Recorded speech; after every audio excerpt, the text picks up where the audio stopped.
U.S. bans imports from 43 Chinese firms over forced labor charge. The Trump administration added 43 Chinese companies to a trade blacklist, accusing them of being implicated in the communist regime's human rights violations in the far western region of Xinjiang. The Department of Homeland Security expanded the Uyghur Forced Labor Prevention Act entity list, which blocks imports of Chinese goods produced with forced labor in Xinjiang, the department announced on July 31st. At least 1 million Uyghur and other Muslim minorities are believed to be held in a sprawling network of internment camps in Xinjiang, where the U.S. government has determined the Chinese Communist regime's repression constitutes genocide. Companies targeted in the action operate in sectors such as aluminum, apparel, copper, cotton, seafood, and tomatoes. The additions represent the single largest expansion of the Uyghur Forced Labor Prevention Act entity list, established under a 2021 law, bringing the total number of banned companies to 187. According to the department, DHS Secretary Markwayne Mullin said the actions are aimed at protecting U.S. citizens from unfair competition that not only disadvantages Americans, but harms human dignity. The American worker must not be undercut and cheated by foreign companies that use slave labor, Mullin said in a statement.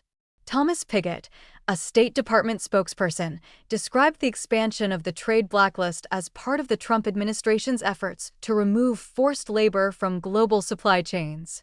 Forced labor distorts markets and allows foreign actors to abuse the global trading system, Pigott said in a statement. The United States expects our trading partners around the world to enact and enforce similar laws prohibiting goods made with forced labor.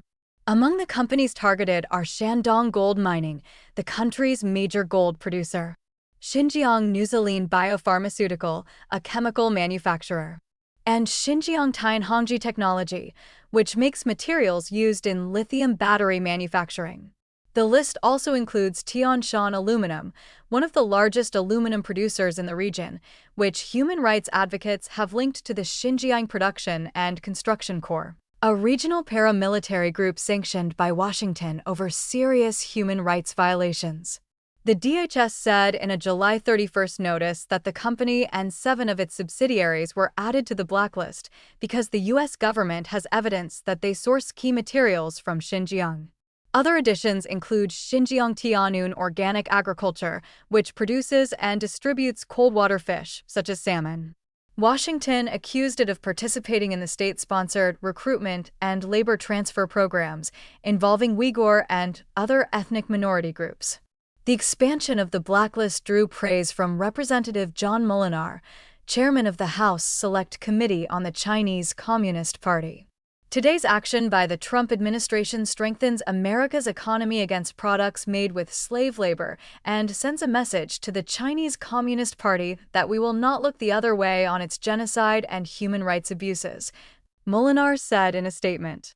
Moolenaar noted that the House panel will continue to push for the enforcement of U.S. laws against forced labor in Xinjiang. We are a freedom-loving country, and we will not allow China to export products made with slave labor into our country, he said.